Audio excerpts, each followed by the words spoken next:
अस्सलाम वालेकुम जी। इस लेक्चर के अंदर हम स्टेप बाय स्टेप गाइड को देखेंगे कि कितने स्टेप्स इन्वॉल्व हैं और किस तरीके से आप मेटा एनालिसिस कर सकते हैं या सिस्टमैटिक रिव्यू। बिलीव मी, जितना मटेरियल मैंने पढ़ के ये गाइड तैयार की है ना, अगर कोई और पढ़ने बैठे तो महीने लग जाएँ उसे। और महीनों के साथ-साथ जो मेरा पिछला 5-7 साल का एक्सपीरियंस है वो भी इसके अंदर काउंट होता है। So it's around I would से 8 साल का एक्सपीरियंस जिसकी बेस पे ये गाइड बनी है। अगर आप इसको इग्नोर करते हैं तो इट मीन्स आप मेटा एनालिसिस को इग्नोर कर रहे हैं, मुझे इग्नोर नहीं कर रहे।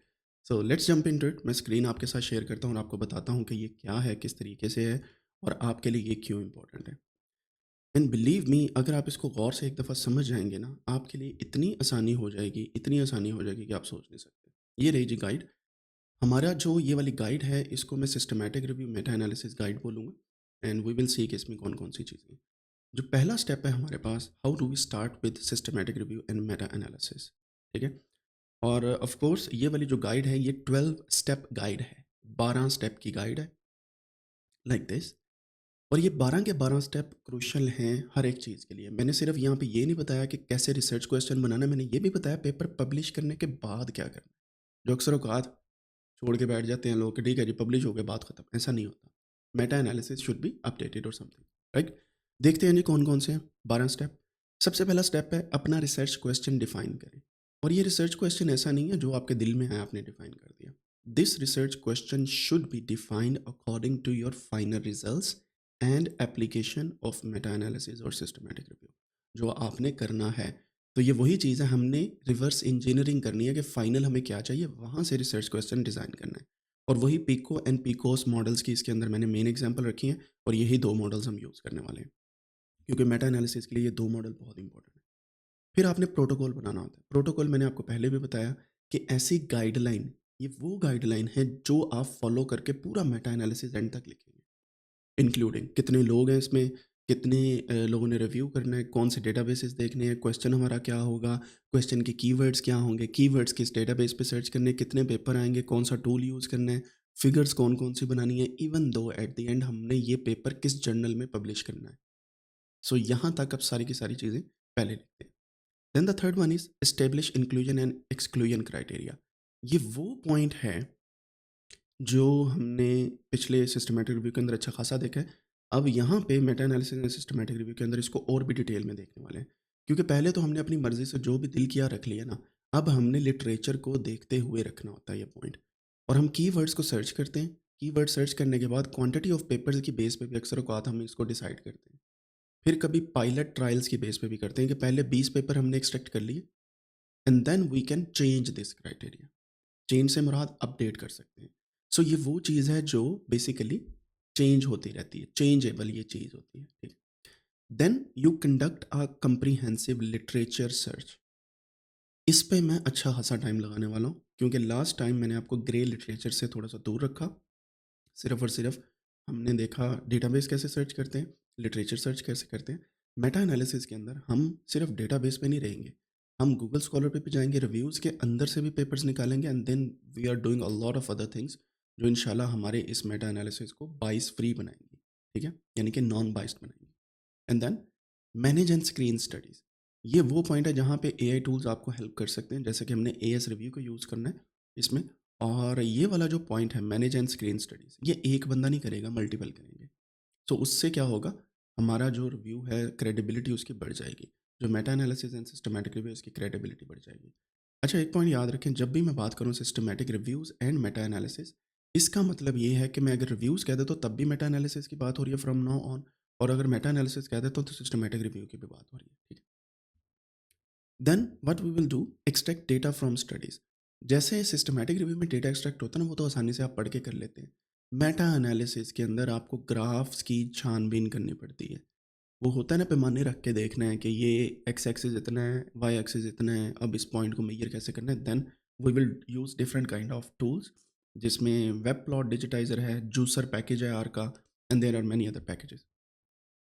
Then we will access the quality of studies. We will do some kind of analysis जिससे हमें पता चलेगा जो हमने स्टडीज़ गैदर की हैं उनकी क्वालिटी कितनी अच्छी है, और इसके लिए टेस्ट्स मौजूद हैं। एंड अब आप खुद सोचें कि अगर आप फोर्थ एंड फिफ्थ स्टेप अच्छे से नहीं किया ना, तो यहाँ पे आके आपने फंस जाना है, क्वालिटी नहीं सही होनी। समझ रहे हैं बात की?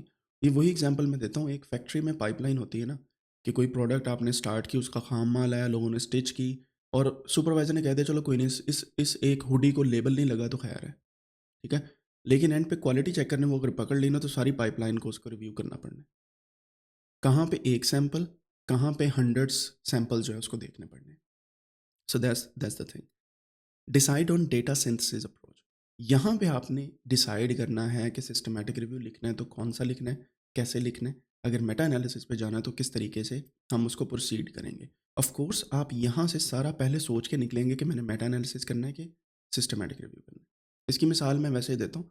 अगर आप लाहौर से एक जहाज़ में बैठे हैं और आपको पता ही नहीं कहाँ पे जाना है, तो क्या होगा? टेक ऑफ नहीं होना। ऐसा ही है, टेक ऑफ हो भी गया, वो वहीं पे चक्कर लगा के वो पंजाबी च कहते ने झूटे दे के ਤੁਹਾਨੂੰ ਉਹਨੇ ਲਾ देना है, मतलब झूले दे के आपको उसने झूले माइयाँ करके उसने कहना चलो उतरो, ठीक है? सो इस वजह से you need to be very careful when you are doing a meta analysis. You need to know कि कैसे करना है, कहाँ से स्टार्ट करना है और क्यों करना है। Then you conduct the meta analysis here. यहाँ पे मेटा एनालिसिस आप कंडक्ट करते हैं, जैसे कि आपको याद है हम इफेक्ट साइज कैलकुलेट करते हैं, पूल करते हैं उनको, उनकी स्टैटिस्टिकल एनालिसिस करते हैं, ये सारी की सारी चीज़ें हम यहाँ पे करेंगे। इफ़ एप्लीकेबल मैंने क्यों लिखा है, क्योंकि अक्सर औकात सेम अप्रोच सिस्टमेटिक रिव्यू की होती है, बट यहाँ पे आके थोड़ी सी चेंज होती है अगर आप क्वान्टिटेटिव एनालिसिस कर रहे हैं, ठीक है? So we must do it and from now on we will do, and this is not if applicable, this is must be done, ठीक है?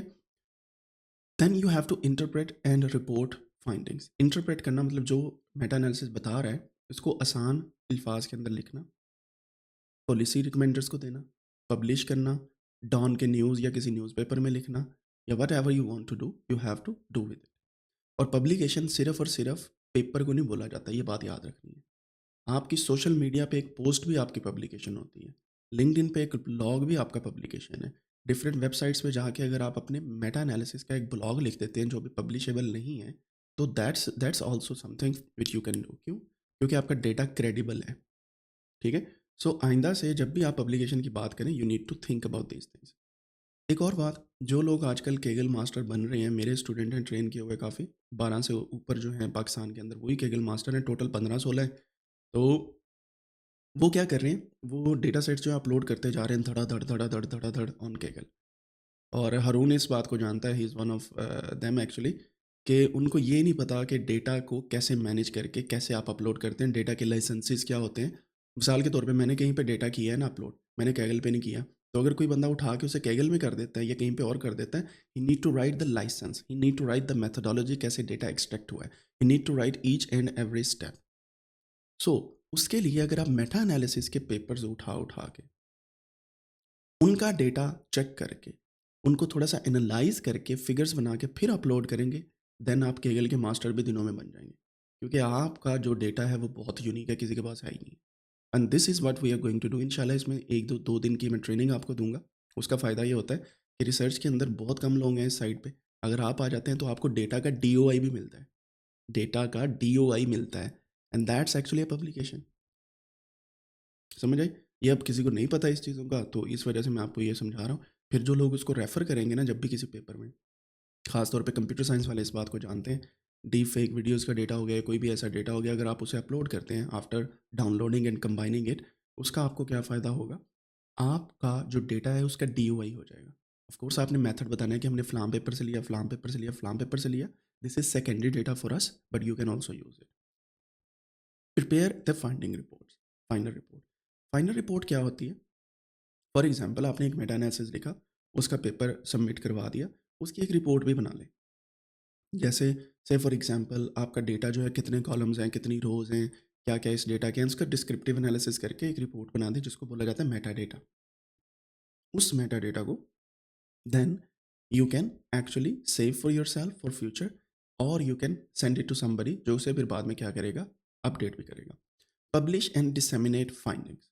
आपने पब्लिश कर दिया पेपर या डेटा पब्लिश कर दिया, फिर उसको सोशल मीडिया पे हल्ला बोल दें कि यार ये वाला डेटा क्या कमाल डेटा है। अपने 10-15 लोगों को बोलें, अपने जानने वालों को बोलें कि भाई इसको अपवोट करो, समथिंग लाइक दैट। और यही स्ट्रेटजी हमने कैगल मास्टर के लिए भी यूज़ की थी। हमारा हमारा ग्रुप था कोई 10 से 15 लोगों का, फिर ज़्यादा हो गया बड़ा, वो अब वो खुद ही हैंडल कर रहे हैं, ऑटोमेशन पे उनका चल रहा है। पता नहीं कौन हैंडल कर रहा है, उनके व्हाट्सएप ग्रुप भी बने हुए हैं, बट एट द एंड क्या हो रहा है, एक बंदा पोस्ट करता है, 10, 12, 15 उसी वक़्त अपवोट करते हैं, उसकी रैंकिंग अप हो जाती है। So these kind of things happen.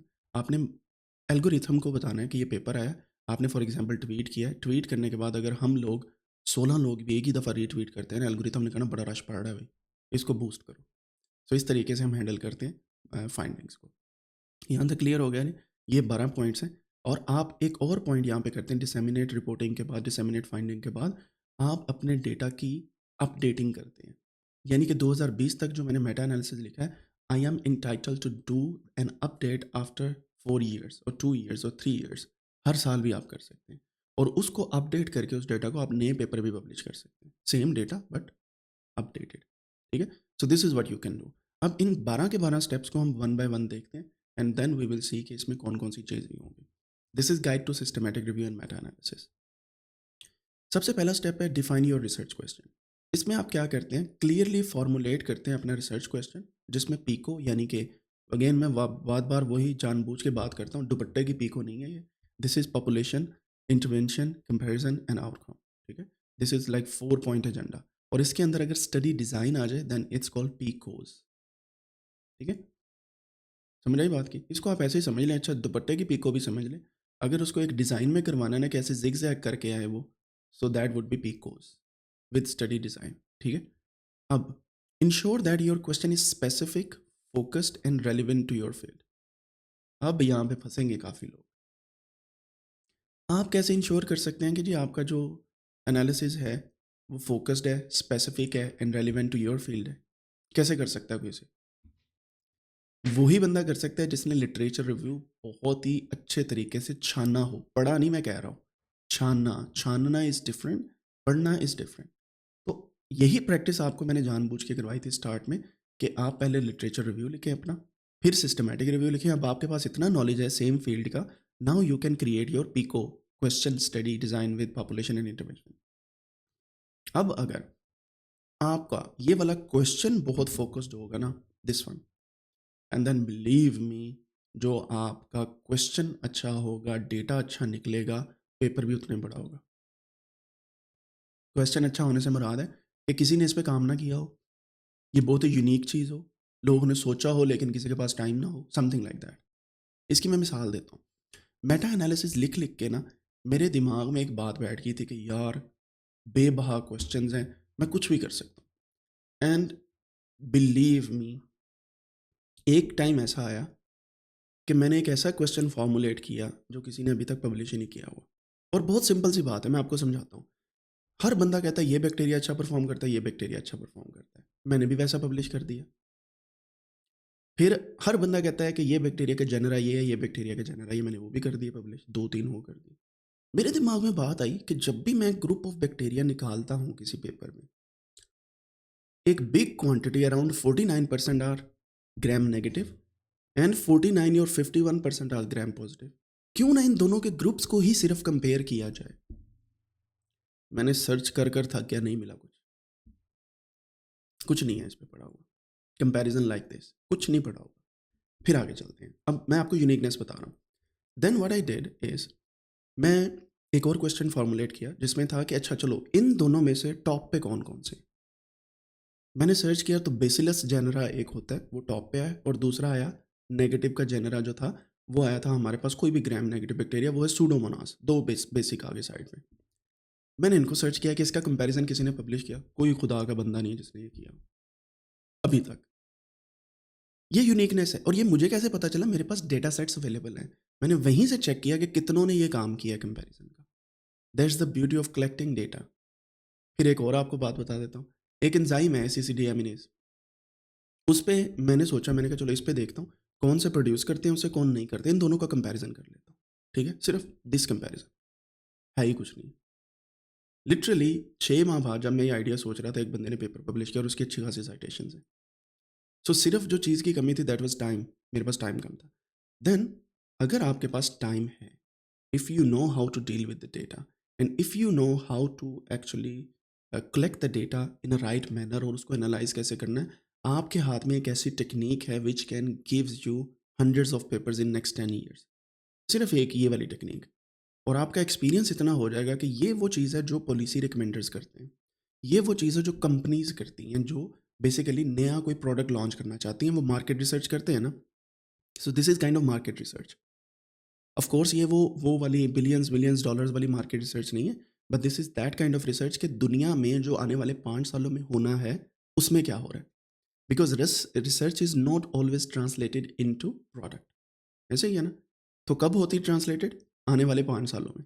तो अगर आप किसी चीज़ को प्रेडिक्ट करना चाहते हैं, you have to deep dive into research papers. उसका बेस्ट वे क्या हुआ? Meta analysis. पेपर भी आ गया, रिसर्च भी हो गई, डेटा भी आ गया, प्रेडिक्शंस भी आ गई। So that is why I always से कि भाई मेटा एनालिसिस को सीख लो, आप बहुत कुछ कर सकते हो। लेकिन लोग की नहीं मानते, बंदा क्या कर सकता है, नहीं मानते लोग। अब होपफुली आप इस पे काम करेंगे। अच्छा जी। क्वेश्चन के बाद अगला था डेवलप अ प्रोटोकॉल। कोई भी बंदा प्रोटोकॉल पे नहीं चलता। हम तो अपने डेली लाइफ का प्रोटोकॉल नहीं लिखते। आप में से कितने लोग हैं जो सुबह उठ के ये लिखते हैं कि मैंने आज ये करना है और शाम को चेक करते हैं मैंने ये किया है कि नहीं? कोई भी नहीं होगा। अगर आप करते हैं, you are a good person और आप मैनेज करके चलें। जो नहीं करते उनसे मैं पूछता हूँ, तो आपकी वही फ्लाइट वाला हाल नहीं है कि सुबह को टेक ऑफ करके पता ही नहीं कहाँ पे जाना है, ठीक है? अब आप में से कई लोग ऐसी लाइफ गुजार रहे हैं जैसे फ्लाइट अटेंडेंट होते हैं, उनको कोई लेना देना नहीं, जहाँ पे मंजिल है, जहाँ पे मुसाफिर ने जाना है, जहाँ से टेक ऑफ करना है, उन्होंने अपना काम करना है। So don't be like that person. अपना डेली लाइफ का स्केड्यूल लिखें या वीकली लिखें, what ever you want right. अब सुनिएगा, develop a protocol. Right a detailed protocol outlining the reviews objective. Reviews जैसे मैंने बताया था, this is also Meta analysis objective. पहले आपने ये लिखना मैं क्यों कर रहा हूँ, वजह क्या है, समझ आई। और जब भी आप ये किसी प्रोफेसर को रिकमेंड करते हैं ना कि मैं सिस्टमैटिक रिव्यू लिखूंगा अपने पीएचडी में, ये मेटा एनालिसिस, पहला क्वेश्चन क्या आता है, क्यों, वजह क्या है। तो ये अगर आपको पहले से ही क्लियर हो तो कितना मजा आएगा फिर, ठीक है। इंक्लूजन एंड एक्सक्लूजन क्राइटेरिया आपने पहले से डिफाइन करना है और सोचना है। Of course it can be refined later, लेकिन सोच के रखें। और ये कैसे आना है, पेपर पढ़ने के बाद। डेटा सोर्सेज का आपको पता हो, इन मेथोडोलॉजी पता हो, पेपर निकालने कैसे हैं, मैंने कौन सा टूल्स यूज़ करना है। ये ना हो आधा काम हो गया, बाद में आपको पता ही नहीं क्या करना है। और मेरे साथ ये हुआ था, मेरा पहला मेटा एनालिसिस इतने लेट आया था, मुझे पता ही नहीं होता था क्या करना है, मुझे पता ही नहीं था कि स्टेप बाय स्टेप कैसे चलना है। ट्रेनिंग्स ही अवेलेबल नहीं होती थी। अब क्या है, अब ज़ाहिर बात है एक्सपीरियंस इतना आता है, अब तो मैं खुद ट्रेन कर रहा हूँ लोगों को, क्योंकि मैंने अपने रूल्स बना लिए हैं, अपनी प्रोटोकॉल्स और बाकी गाइड्स बना लिए हैं। So it's helping. लेकिन at that time there was nothing, क्योंकि मेडिकल साइंसेज में था, उनकी समझ नहीं थी आती मुझे उस वक़्त। Of course I am a biologist, लेकिन वो नहीं समझ आई थी, सो दैट्स व्हाई। फिर अक्सर औकात मेडिकल साइंस के जो लोग हैं वो रजिस्टर करते हैं अपने प्रोटोकॉल को कि मैं किस तरीके से मेटा एनालिसिस कर रहा हूँ ऑन प्रोस्पेरो। जैसे मैंने इसको आपको बताया भी था कि ये ऑनलाइन डेटाबेस है जहाँ पे आप रजिस्टर करते हैं to improve the transparency and prevent duplication. इससे क्या होता है, जब आप रजिस्टर कर देते हैं ना मेटा एनालिसिस को करने की बात कर रहा हूँ, सुनिएगा। उसी वक्त अगर आप रजिस्टर कर देते, no one else can do it. अगर वो करेगा अभी तो वो हो सकता है आपके साथ कोलैबोरेशन करे। So this is a nice thing, but in some fields you don't need to do it. मैंने आज तक नहीं किया, क्योंकि मैं डेटा और प्रोटोकॉल नहीं बताना चाहता जब तक पेपर बाय नहीं आ जाता। रीज़न क्या है कि लोग, अब मैं मिसाल देता हूँ, चाइना में लोग इतने इन कामों के पीछे पड़ गए हैं, उनको सिर्फ आइडिया चाहिए। 20-25 दिन के अंदर पेपर बाहर आ जाता है, समझ आए। So this is why I don't want to publish. लेकिन अगर आप चाहते हैं कि आप प्रोस्पेरो के ऊपर पब्लिश करके फिर चलें ट्रांसपेरेंसी के लिए, go for it. This is the kind of thing. आगे चलते हैं। Establish inclusion and exclusion criteria. आपको पता है कि आपने वो वाला क्राइटेरिया पहले बनाना है कि जो मेरे पास पेपर्स आ रहे हैं, कौन से मैंने रखने हैं, कौन से निकालने हैं और क्यों, ठीक है। For example, selecting studies based on the aspects like population characteristics. Population क्या है, नंबर ऑफ थिंग्स या थिंग्स जिन पे आप काम कर रहे हैं। अगर मैं प्लांट्स पे काम कर रहा हूँ तो प्लांट्स मेरी पॉपुलेशन है। अगर मैं ह्यूमंस पे कर रहा हूँ तो ह्यूमंस मेरी पॉपुलेशन है। पॉपुलेशन मीन्स समथिंग जिसको मैंने मेन ऑब्जेक्टिव में रखना है, जिस चीज़ पे इम्पैक्ट चेक करना है, ठीक है, समझ आई। अगर मैं सॉइल पे काम कर रहा हूँ तो सॉइल की स्टडीज़ मेरी पॉपुलेशन है। So these kind of things we need to check. Intervention type के क्या चेंज कर रहा हूँ, डिस्प्रिन की मैंने एग्जांपल दी थी, बीपामाइजीन की दी थी। सो ह्यूमन इज पॉपुलेशन, बीपामाइजीन इज इंटरवेंशन टाइप, ठीक है। और फिर इंटरवेंशन की आगे फर्दर सब टाइप्स भी होती हैं कि इतनी डोज देनी है, इतनी देनी है, इतनी देनी है, इतनी देनी है। So you can do that सब टाइप्स।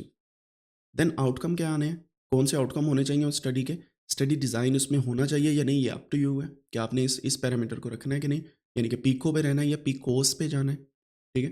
एंड पब्लिकेशन लैंग्वेज क्या है, this is very important. Publication language, आपको बेतहाशा पेपर मिलेंगे इंग्लिश में। अगर आपको चाइनीज़ आती है, there is a big database in Chinese. अगर आपको पुर्तगीज़ आती है, देन ब्राज़ील और पुर्तगाल मिलके, और there are many other countries जहाँ पे पुर्तगीज़ बोली जाती है, वो भी कर रहे हैं। जर्मनी वाले भी इस साइड पे आ रहे हैं and people are writing this in their own language. Reason क्या है? सिंपल सी रीज़न है, मेटा एनालिसिस वो आम आवाम के लिए लिखना चाह रहे हैं, आम आवाम को बताना चाह रहे हैं, क्योंकि टैक्स पेयर्स मनी होता है and they are putting an effort to give this back, this information back. And then you aim for criteria that minimise bias and maintain relevance to your research question. ये नहीं है कि चुप करके आपने criteria बना लिया है एंड दैट्स इट, मैंने इस पे काम करना है। उसका रेलिवेंस होना चाहिए आपके रिसर्च क्वेश्चन के साथ। मिसाल के तौर पे प्लांट्स की मैं बात कर रहा हूँ कि बैक्टीरिया प्लांट को ये कर देंगे वो कर देंगे, और प्लांट है ही नहीं स्टडी में, मैं कैसे उस पेपर को सिलेक्ट कर लूँगा? समझ आए? मैं बीपामाइजेन की बात कर रहा हूँ और eight the and blood pressure का मरीज ही कोई नहीं है स्टडी में। Is that relevant? नहीं। मैं मच्छर मारने की दवाइयों की बात कर रहा हूँ और जिस घर में मच्छर टेस्ट हो रहे हैं उस घर में मच्छर ही नहीं आता, क्यों? उन्होंने बाहर यूवी की तय लगाई है या लाइट चल रही है, something like that. So how is it matter? Relevant नहीं है ना, निकाल दें। So you should be very careful and very stringent with your inclusion and exclusion criteria. Then you will conduct a comprehensive literature search. मैंने आपको multiple databases पहले भी बताए हैं, दोबारा से बताता हूँ। आपने PubMed, Web of Science, Scopus, Cochrane's Library, Google Scholar, review papers and multiple databases को देखना है अपने मेटा एनालिसिस के लिए। एक दफ़ा आप ट्रेन हो गए ना कि कैसे इसको सर्च करना है, कैसे देखना है, कैसे पेपर निकालने हैं, कैसे छोड़ने हैं, believe me it will be much easier for you in later stages of meta analysis. ठीक है? आपने combination of search terms use करनी है, कीवर्ड्स यूज़ करने हैं, बूलियन ऑपरेटर्स यूज़ करने हैं to capture all relevant search. ये आपको भी पता है कैसे होती हैं, इसको डिटेल में हम दोबारा से देखने वाले हैं। एंड और नॉट, इन सारी चीज़ों को हम देखेंगे और हम ये भी देखेंगे कि पबमेड में कैसे यूज़ होता है, वेब ऑफ साइंस में कैसे होता है, स्कॉपस में, कोक्रेंस में कैसे होता है। देन IEEE इंजीनियरिंग का है, इस तरह मल्टीपल डेटाबेसेस हैं for other people. Then you have to document the search strategy.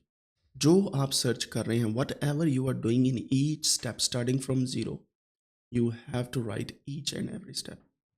अगर आप कहेंगे ना मुझे कहाँ पे भूल जाना है, भाई ये गलत है, आपकी सोच ख़राब है इस मामले में। पे आपको पता ही नहीं है जितना काम आगे आपने करना है पीछे उड़ी जाना है दिमाग में से।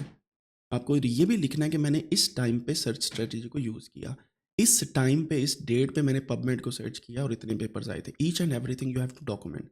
और इसी वजह से मैं डॉक्यूमेंट का पेज पहले बनवाता हूँ कि यहाँ पे लिखें। ठीक है? एक और बात, डिजिटली तो लिखना ही लिखना है। एक मेरी बात सुन लीजिएगा, जब भी मेटा एनालिसिस स्टार्ट करना है ना, आपने हर मेटा एनालिसिस के लिए छोटी सी नोटबुक एक रखिएगा। मतलब छोटी वाली नहीं, बड़ी वाली हो, बट 10, 15, 20, 25, 30 पेजेस की हो बेशक, और उस पे सिर्फ मेटा एनालिसिस का काम हो। ये नहीं कि घर का सामान लेके आना, विचों ही पेज चक्या तो चलो जी इसके ऊपर लिख लो, ऐसा नहीं करना। वो आप उसको थोड़ा सा मैं उससे बोलता तो रिलीजियसली फॉलो करें, क्योंकि साइंस जो है बेसिकली, तहकीक जो है, ये रिलीजन का पार्ट है बेसिकली, हर रिलीजन का। So you need to think in that way कि इसको नहीं मैनेज करना, और कोशिश करें उसका कलर ऐसा हो जो बिल्कुल बाकियों से इसे जुदा करता हो। मैं जानबूझ के पहला दूसरा पेज लाइट कलर का ले लेता हूँ, बहुत लाइट कलर दूर से नज़र आ जाए। ठीक है? So that's the thing. Then आप जो भी चीज़ करें उसको स्टेप वाइज लिखें। मेरी एक नेचर है, मैं अगर आपको अपने नोट्स दिखाऊँ ना, तो मेरे नोट्स पहले एक मेरे पास मार्कर होती है ब्लैक कलर की, फिर एक हाईलाइटर होता है मेरे, मुझे शौक है लिखने का। मार्कर ब्लैक कलर की, अक्सर औकात अगर उर्दू में लिखूँ तो टक वाली भी मैं यूज़ कर लेता हूँ, मुझे उसको कट लगा होता है आगे से। मार्कर रखें ब्लैक कलर की, कितने की आ जाएगी, 10 की, 15 की, 20 की। ठीक है? फिर दूसरा मैं क्या करता हूँ, मैं एक ब्लू कलर की मार्कर रखता हूँ, एक हाईलाइटर होता है मेरे पास, और मेरे पास जो हाईलाइटर है ना वो 6 कलर्स का है, उसके साइडों पे फूल की तरह 6 कलर्स निकलते हैं। सो मुझे पता है मेरा कलर कोड क्या है, ग्रीन ओके है, जो ऑरेंज है इस पे अभी काम करना है, और रेड जो है इसको और गौर से देखना है। So these kind of things I go with. And then I always use dollar के पॉइंटर्स, वो जो पेन सी होती है ना, वो यूज़ करता हूँ। ठीक है? सो this is how you can proceed with it. लेकिन आपको मैं एक रिकमेंडेशन दूँ, अगर आप कच्ची पेंसिल से लिखना जानते हैं ना, try to use that. Lead pencil जो होती है उसका मज़ा ही और है। ठीक है? और सेकेंडली वो थोड़ी सी सस्टेनेबल भी होती है। So there are many things. ठीक है? और ये जो चीज़ है ना नोट्स लिखने की, it will give you goose bumps. जब आप बाद में दोबारा से देखेंगे खुद का नोट्स लिखे हुए, आज से 10 साल बाद, 20 साल बाद, आपको समझ आएगी कि नहीं, ये वो डॉक्यूमेंट है जो अभी भी कारआमद है, क्योंकि ये वो टेक्निक है जो देर पा चलने वाली है।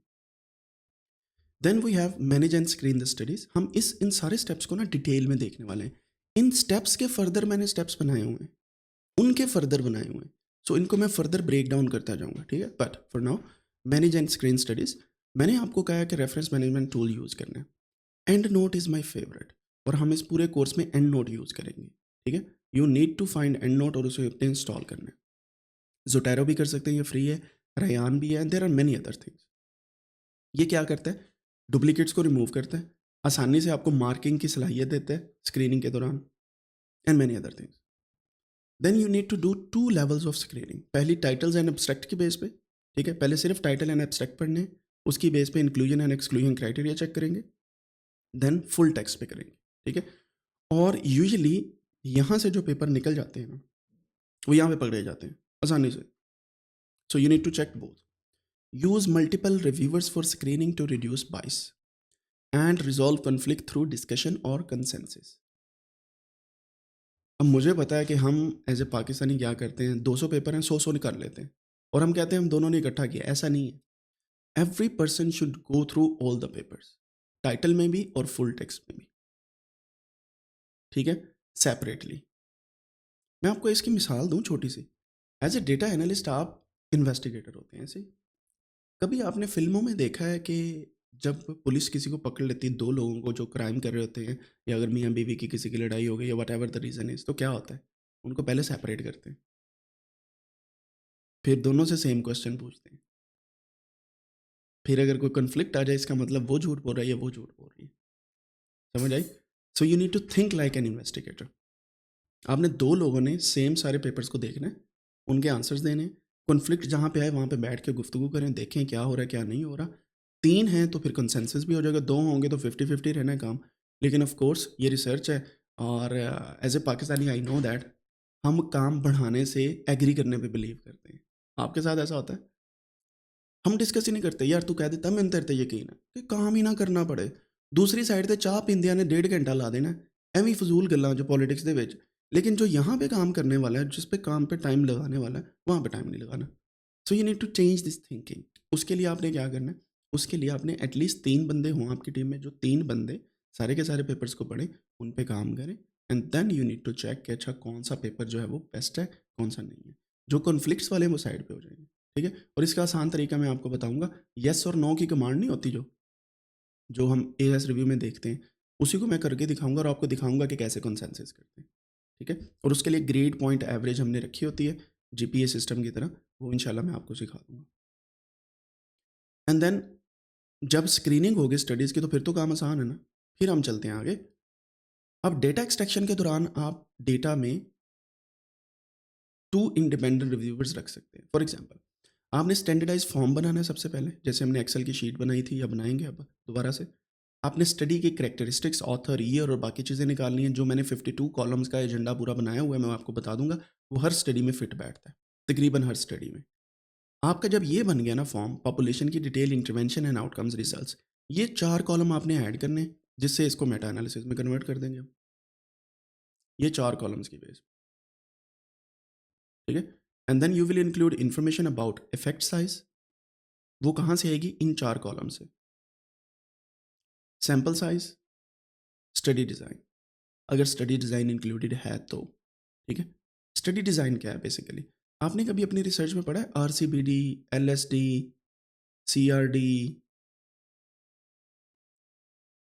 जो लोग बायोलॉजी के या जो सही फिजिकल ट्रायल्स लगाते हैं ना, वो ट्रायल लगाने से पहले सोचते हैं कि किस ट्रायल में लगाना है ताकि एरर कम हो, ठीक है। उसको बोलते हैं statistical method to do some kind of research. Research design भी बोला जाता है इन्हें। और हर फील्ड के डिफरेंट है, हर फील्ड के डिफरेंट है। हमारा अलमिया यह है कि पाकिस्तान में हमें पढ़ाया नहीं जाता, बता दिया जाता है कि ये वाला लगेगा, और हमें इसी वजह से इल्म नहीं होता कि कौन से रिसर्च डिज़ाइन अवेलेबल है। एक मिसाल देता हूँ। हमने एक स्टडी करनी है, डिस्प्रीन खिलानी है लोगों को। हमारे पास 9 लोग हैं, सुनिएगा। 9 लोगों को डिस्प्रीन खिलानी है, और किसी के सर में दर्द है, किसी के नहीं है, और हमें नहीं पता, सही है। हम पहले उनसे पूछते हैं कि अभी किसके सर में दर्द है? वो कहता है मेरे मेरे मेरे मेरे मेरे। फिर कुछ को नहीं है दर्द, यानी कि 3 ऐसे लोग हैं जिनके सर में दर्द नहीं है, बाकी 6 के सर में दर्द है। अब खिलानी हमने सबको डिस्प्रीन है। अब आप सोच रहे होंगे जिनके नहीं है उनको क्यों खिला रहे हैं? Just to see the effect, ठीक है। और वो डिस्प्रीन नहीं है, उनको बताना है कि डिस्प्रीन है। इसको बोलते हैं प्लेसिबो इफेक्ट, अगर आपको नहीं पता तो। इस तरह की चीज़ें जो है रिसर्च डिज़ाइन में होती है। अब आपने क्या करना है, उन 9 के 9 को इकट्ठे नहीं बिठा देना कि जिन्होंने नहीं दर्द वो सामने बैठ जाएं, बाकी लाइन बना लो पीछे। ऐसा नहीं होता।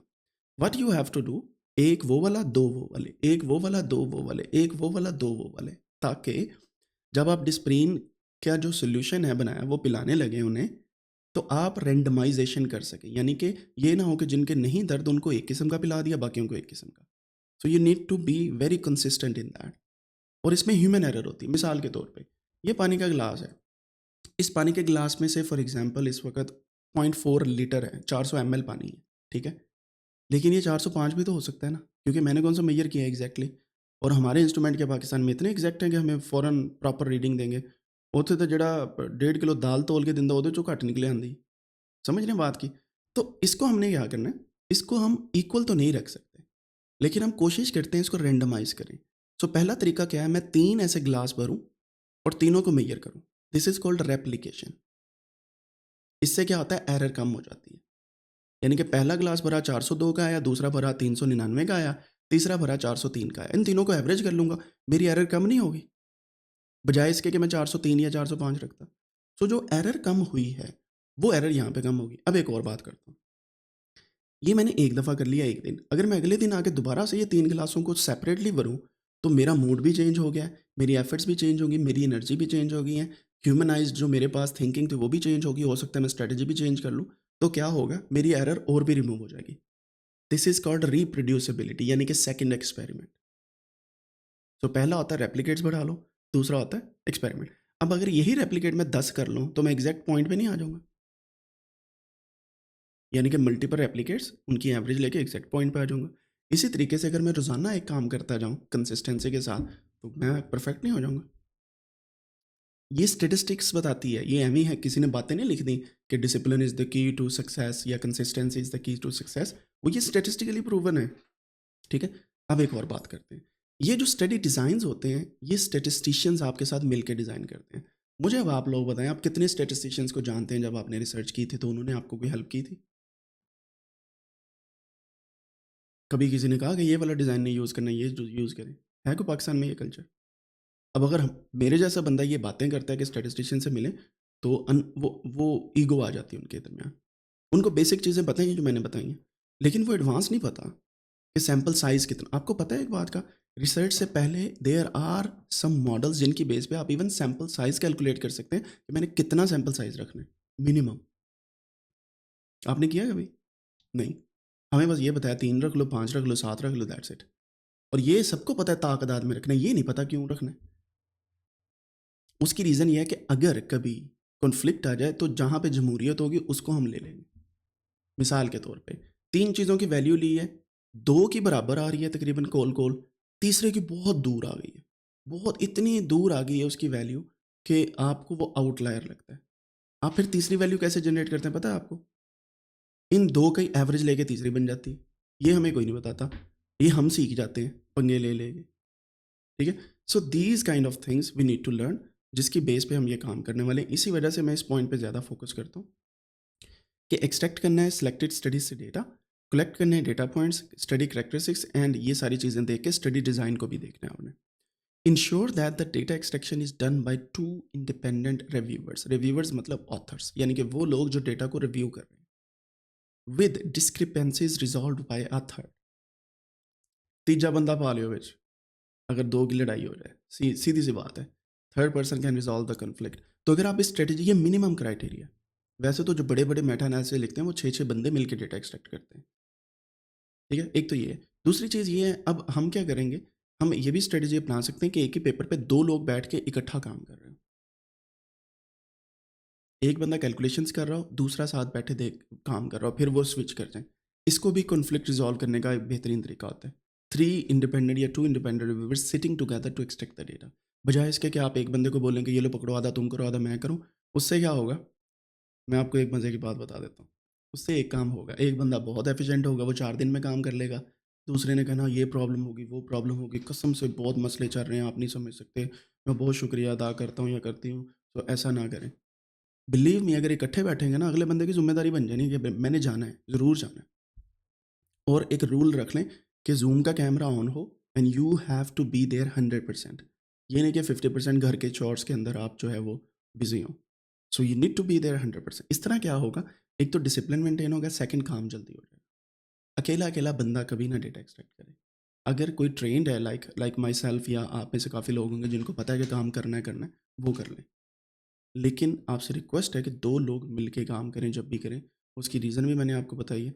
मेन रीज़न यही है कि कंसिस्टेंसी मेंटेन रहती है। हम ह्यूमन्स हैं, हम मुझे पता है हम हमारे जो एज़ ए पाकिस्तानी बहाने हैं ना वो नहीं ख़त्म होते।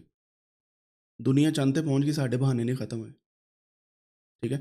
हमारे बहाने ऐसे हैं यकीन मानें कि आई कांट से एनीथिंग। मैं आप लोगों में से किसी को नहीं बोल रहा, मैं अपनी बात कर रहा हूँ पर्सनली। मुझे पता है मेरी तरफ से अगर मैं किसी चीज़ को रिटन ऑन द स्टोन ना समझूँ मैं काम ही नहीं कर सकता, मेरे से नहीं होता। अब मुझे पता है कि आज 2 बजे मीटिंग होनी होती है, so I have to be there. अगर रिटन ऑन स्टोन ना हो तो हो सकता है मैं 10 मिनट आगे चला जाऊँ या पीछे चला जाऊँ। सो जब एक चीज़ लिखी गई है पता है ये करना कुछ भी हो जाए। So that's why you need to be on time and need to be with people and helping each other to do this, क्योंकि पेपर आप सबका है। आगे चलते हैं। Access the quality of studies, फिर हम क्या करेंगे जो टूल्स मैंने आपको बताए हैं, Cochrane's risk of bias tool and RCTs for RCTs के लिए, ठीक है। And then we have Newcastle Ottawa scale for observational studies. Observational studies क्या होती हैं आपको पता है? जहाँ से ऑब्जर्वेशंस हम लेते हैं, जहाँ से हम डेटा ऐसा लेते हैं जो सिस्टमैटिक रिव्यू में ज़्यादा आता है। अब आप में से किसी ने पढ़ा है इन दोनों को, रिस्क ऑफ बायस का टूल या न्यूकासल ओटावा स्केल को, या इस तरह के और स्केल्स को? नहीं तो ये एक छोटी सी असाइनमेंट लिख लें, यू हैव टू सी कैसे आप क्वालिटी ऑफ स्टडीज़ चेक करते हैं इन मेटा एनालिसिस, ठीक है? ये बुक के अंदर भी लिखा हुआ है, बाकी जो then you have to document and report the risk of bias to identify the strength and limitation of the evidence. इन चीज़ों से आपको क्या पता चलेगा? एविडेंस का मतलब है जितनी भी स्टडीज़ आपके पास आई हैं, हर किसी को आप डिफरेंट मार्क्स देते हैं basically, based on inclusion and exclusion criteria या कोई भी क्राइटेरिया बना के। उन मार्क्स की बेस पे फाइनल आप क्वालिटी एक्सेस करते हैं कि कौन सी सबसे बेस्ट है, कौन सी सबसे बेस्ट नहीं है, ठीक है? सो you need to know these tools. Then you have decide on data synthesis approach. This eighth point is quantitative and qualitative synthesis. Both qualitative क्या करती है, ये आपके डेटा को न्यूमेरिकल डेटा जिसमें नहीं होता वहाँ पे स्ट्रक्चर्ड नैरेटिव समरी बनती है। This is the main part of systematic review. Narrative summary, कितने पेपर से, कहाँ से पेपर है, कौन से ऑथर थे, किस ऑथर के ज़्यादा पेपर हैं, साइटेशन इंडेक्स किसका ज़्यादा है, something like that. Meta analysis में क्या होता है, क्वांटिटेटिव होती है एंड इसमें आप कंपेयर करते हैं डेटा को, क्योंकि इंटरवेंशन होती है और कंट्रोल होता है जो मैंने स्टार्ट में आपको बताया था। Then you proceed with meta analysis to combined result statistically. यहाँ पे भी स्टेटिस्टिक्स है लेकिन यहाँ पे बड़ी एडवांस किस्म की स्टेटिस्टिक्स है, ठीक है। So you need to know quantitative synthesis कैसे काम करती है। सही हो गया? यहाँ तक आपको क्लियर हो गया डेटा सिंथेसिस अप्रोचेस क्या होती हैं। अब इसके लिए यहाँ पे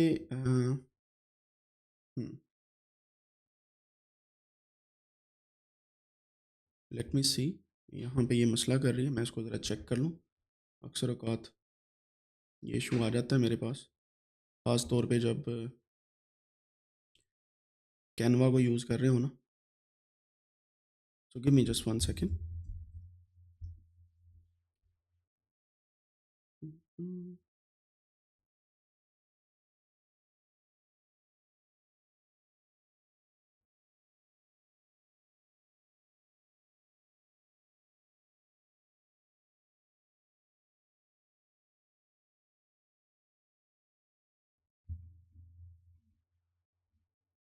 हम थे 9th पॉइंट पे, राइट?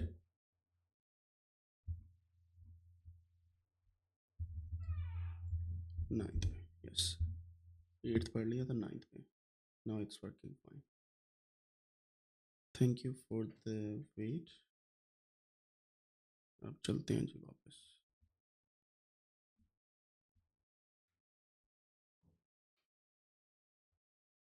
यहाँ पे देखें जी, ये हमारे पास फिर इस तरीके से 9th पॉइंट क्या कहता है। 8th पे ये था कि हमने मेटा एनालिसिस करना है, ऑफ कोर्स यहाँ पे 9th पे ये आ जाएगा हमारे पास, conduct meta analysis if applicable, वही पॉइंट है। लेकिन मेन चीज़ इसमें क्या होती है, यू कैलकुलेट इफेक्ट साइज। पहली चीज़ ये है, ठीक है। और आप क्या करते हैं, ये क्यों करते हैं इफेक्ट साइज को कैलकुलेट, उसकी रीज़न है कि जितनी भी स्टडीज़ हैं उनको एक पैमाने पे ले आएँ। एक मिसाल देता हूँ, छोटी सी मिसाल है, आपको समझ आ जाएगी। मैंने 2 लोगों की हाइट का कंपैरिजन करना है, ठीक है, और मैं दोनों को इकट्ठे साथ रख के करना चाहता हूँ। इज़ इट डूएबल कि एक किसी और सिटी में, दूसरा किसी और सिटी में और मैं वहीं पे कर लूँ? पॉसिबल नहीं है। हो सकता है आप ऑनलाइन कर लें, मेजरमेंट करके कर लें, लेकिन एरर्स के चांसेस बढ़ते जाने हैं, जितना मर्ज़ी आप कर लें। हमें क्या करना है, उनको एक प्लेटफ़ॉर्म पे लेके आना है, दोनों को साथ इकट्ठे खड़े करना है और देन हाइट कंपैरिज़न होगा, राइट?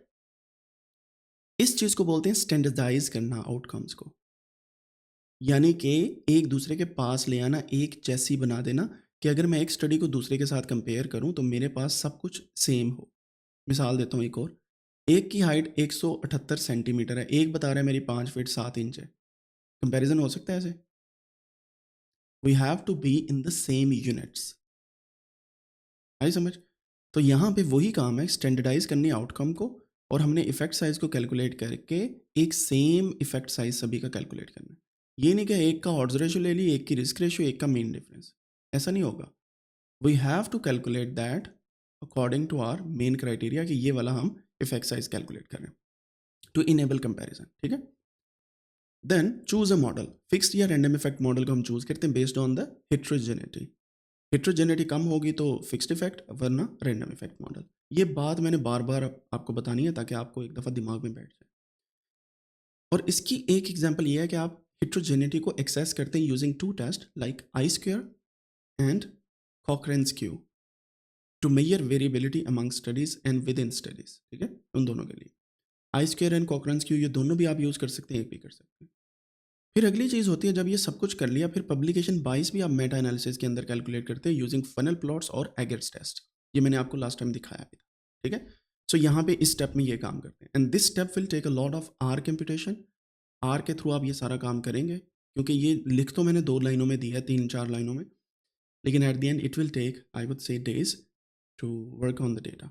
एक दफ़ा आपको पाइपलाइन समझ आ गई देन मैं एक बिलीव मी, मैंने कई मेटा एनालिसिस का डेटा मेरे पास आ जाए, मैंने रात लगाई है सारी, 8-9 बजे बैठ के और सुबह तक।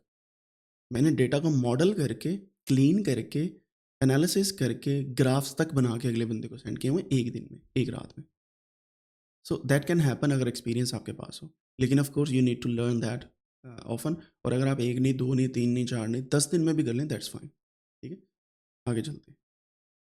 10 interpret and report findings. Of course आपको समराइज करना है रिजल्ट्स को, की फाइंडिंग लिखनी है, पूल्ड इफेक्ट साइजेस बताना है ज़्यादातर, यानी कि सारी स्टडीज़ का, एंड लेवल ऑफ एविडेंस भी बताना है, इंक्लूडिंग एनी लिमिटेशन और biases in the studies reviewed. आपने ये भी बताना है कि जब हम स्टडी कर रहे थे चीज़ों को, फ़लाँ जो स्टडी है उसमें बाइसनेस ज़्यादा थी, फ़लाँ में कम है। तो ये सारी चीज़ें लिखनी है, नेगेटिव पॉइंट्स भी लिखने हैं। रिसर्चर्स ने नहीं लिखे but we have to write. क्यों? हमने तो नहीं ना की गलतियाँ। आई समझ बात की? तो अभी आप ज़्यादा अच्छा फ़ील करेंगे इन लिमिटेशंस को लिखना। Then you will draw implications, for example practical and theoretical implications of the results and suggest area for future research if applicable. अब आपसे ज़्यादा किसको पता है कि कौन सा काम हो गया, कौन सा नहीं हुआ अभी इस फील्ड में? ऐसे ही है ना? क्या ख़्याल है? और इसका बेहतरीन तरीका बताऊँ? जितने पेपर्स आपने निकाले हैं ना, हर पेपर्स का फ्यूचर implications का एक पार्ट होता है। कंक्लूजन के अंदर होता है या कंक्लूजन के बाद। उन सभी का एनएलपी एनालिसिस कर लें। किसी ने नहीं किया अभी तक, ये मैं आपको नई हिंट दे रहा हूँ। आप वहाँ पे वर्ड क्लाउड बना दें। सिंपल, कंक्लूजन एंड फ्यूचर के।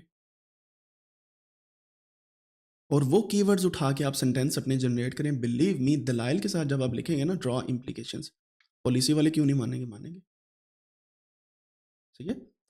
Then create visualisation. Forest plot मैंने आपको दिखाया था, वही हम बनाएंगे, लेकिन डिफरेंट काइंड के प्लॉट्स और भी आगे, हम उनको भी यूज़ करेंगे। जैसे लॉलीपॉप प्लॉट है जो विकास भाई ने दिखाया था रिसेंटली, और उसके अलावा देर आर मल्टीपल प्लॉट्स, ठीक है? हम वो यूज़ करेंगे, आर के अंदर सब कुछ करेंगे। और एक मज़े की बात बताऊँ, आप आर को वीएस कोड के अंदर भी यूज़ कर सकते हैं।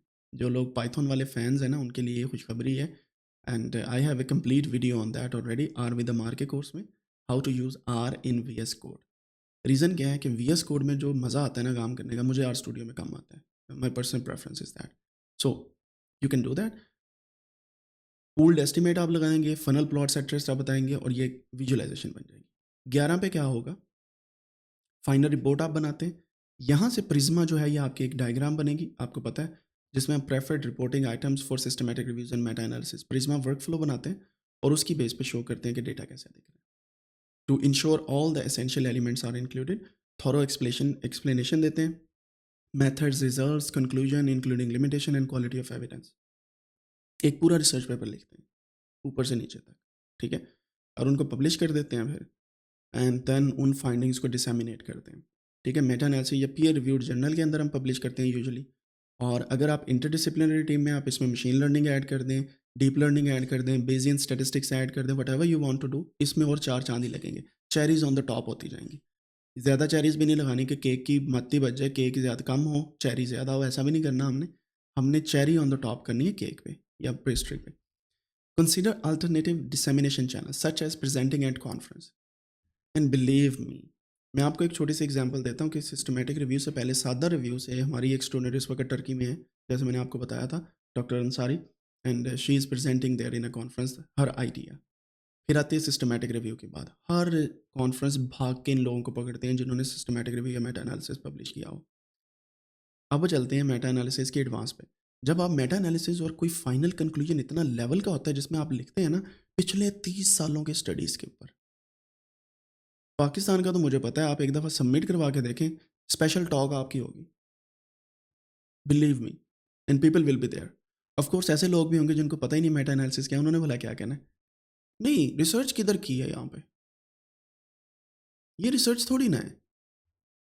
कहाँ पे ट्रायल लगाए हैं?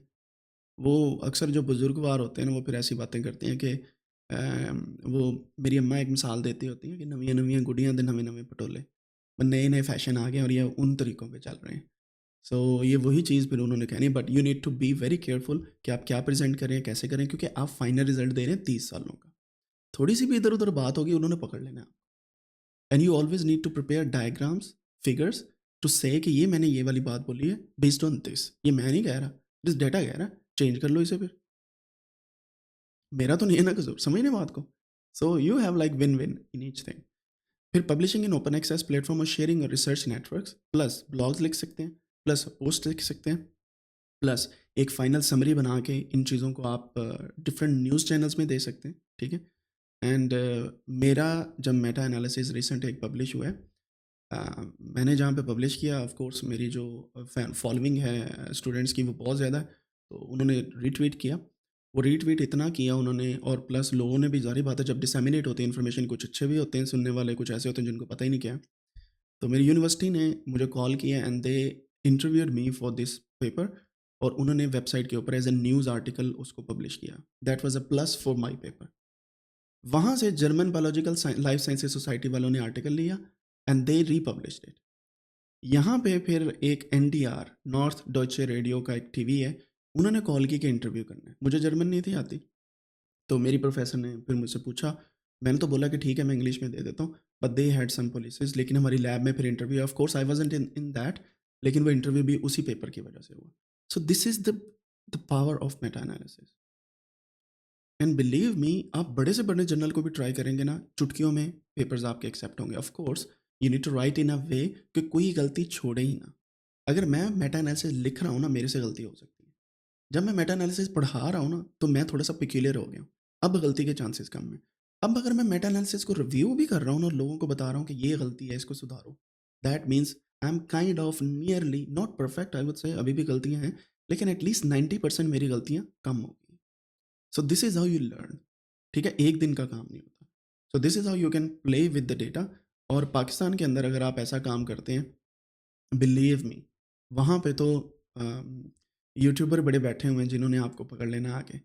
अब रिसेंटली एक एक में हमारी स्टूडेंट है, कराची के अंदर है, वो, उनके लिए एक खिताब टाइटल है कि जी पाकिस्तान की यंगेस्ट डेटा साइंटिस्ट है। शायद आपने इंटरव्यूज़ देखे हों उर्दू पॉइंट पे। एंड ऑफ कोर्स मैं डिस्करेज नहीं करता इस चीज़ों को। और एक और बंदा है, उस वो मेरे स्टूडेंट थे और उनका बेटा भी मेरा स्टूडेंट था, फराज भाई हैं हमारे, बहुत अच्छे हैं कराची के अंदर। उसने रिपोर्ट बनाया, उसका भी इंटरव्यू आपने रिसेंटली देखा होगा। एक बच्चे ने रिपोर्ट जो बनाया कराची के अंदर, वो रिपोर्ट बोलता है और उसका उसने नाम भी रखा था कुछ। So the thing is, of course हमें ये सब कहना चाहिए, लेकिन the title youngest data scientist on basis of one certificate is not good for the kid. अभी आपको मैं ये बात क्यों बता रहा हूँ, जब आप बच्चों को बचपन से इतना उठा देंगे ना कि उनसे संभला ना जाए, वो गलत हो जाएगा, वो मेहनत करना छोड़ देंगे। समझ रहे हैं बात को? सो मेरे अब्बा जी का एक कुलिया होता था, तारीफ करो लेकिन साथ हल्का सा कुकी लेमन कुकी वाला सीन इस्तेमाल करो। कुकी दो, तारीफ़ की है, लेमन भी दो थोड़ा-सा कि आगे क्या करना है, फिर कुकीज़ दो कि आप कर लोगे। So this kind of fashion is I would से अ बिट डिफरेंट नाउअडेज़। हम चाहते हैं कि बच्चों को ना मारना है, ना कुछ कहना है। वो सारी की सारी जो सिनेरियोज़ है वो चेंज हो गए। On the other side it's a good thing कि पाकिस्तान में से कोई डेटा साइंस को समझ रहा है और वो बच्ची बहुत अच्छा बोलती है and I will try to invite her in few days क्योंकि टाइम मेरे पास कम होता है इस वजह से। She is still learning from different platforms और बहुत अच्छा काम कर रही है। अब इंशाल्लाह आगे से आगे जाके वो और भी देखेंगे, ठीक है? ओके। अब एक और चीज़ ज़िशान भाई ने भी रिसेंटली एक इंटरव्यू किया है ऑफ कोर्स जिसमें एक नॉन डिग्री डेटा साइंटिस्ट ने क्लेम किया है कि मैं 1 मिलियन के करीब 1 साल 1 महीने का कमाता हूँ। That's a great thing. लोग कर सकते हैं, लेकिन वो बेसिकली हर बंदा नहीं कर सकता। अगर आप कहीं हर बंदा 1 मिलियन कमाने लग जाए, ऐसा नहीं है। वो फिर डाइवर्सिटी जाती रहनी ना, दुनियावी जो काम है वो जाते रहेंगे। अगर हर मज़दूर लाखों कमाने लग जाए तो मज़दूरी कौन करेगा? ये अल्लाह ताला के काम है, ऐसी चीज़ों को मेंटेन करना, ठीक है? सो इस वजह से there are few things we need to think about. मैं ये बात यहाँ पे इस वजह से कर रहा हूँ कि publishing and dissemination is very important. आपके करियर को बूस्ट देने के लिए, ठीक है? कैसी बात है वो पेपर मेरा 4.5 5 इम्पैक्ट फैक्टर में होता न्यूज़ आर्टिकल में आ गया। नेचर वाला पेपर मेरा 16 प्लस इम्पैक्ट है, नेचर में है, कोई न्यूज़ आर्टिकल नहीं है। रीज़न क्या है? ये बड़ी हार्डकोर बायोलॉजी की स्टडी है, दैट वाज़ डिफरेंट। सो इस वजह से मेटा एनालिसिस की मेरे ख्याल में ज़्यादा पावर है। So you can write your blogs, you can write your reports और हम मिल के इंशाल्लाह उसको प्रमोट किया करेंगे जब भी किसी का पेपर आया और फिर मैं कोशिश किया करूँगा, इंटरव्यूज़ किया करूँ क्योंकि रिसर्च में पाकिस्तान में पॉडकास्ट ही कोई नहीं। मुझे एक दिखा दें पॉडकास्ट, जो पाकिस्तान में बच्चों को ये सिखा रहा हो कि थीसिस क्या होता है, रिसर्च क्या होती है, डिसेमिनेशन ऑफ रिजल्ट्स क्या होते हैं, कोई बता रहा है? नहीं ना बता रहा। उसकी रीज़न ये है हमारे पास बेसिकली एंटरटेनमेंट इंडस्ट्री बूम पे है, बाकी कुछ नहीं है। सो इंशाल्लाह in future we will learn and we will learn a lot. यहाँ तक थे जी 12 स्टेप्स। इन 12 स्टेप्स को आपने फॉलो करना है और इन 12 स्टेप्स के ऊपर चल के आपने सारे का सारा काम करना है। ऊपर से मुराद ये नहीं कि नीचे रख लिख लें और कहें कि चलो जी इनके ऊपर चलते हैं, ऐसा नहीं मैंने बोला। दीज़ 12 स्टेप्स आप इसका स्क्रीनशॉट भी ले सकते हैं if you want to take और इस ये चीज़ जो है ये आपको बहुत ज़्यादा हेल्प आउट करने वाली है इन फ्यूचर।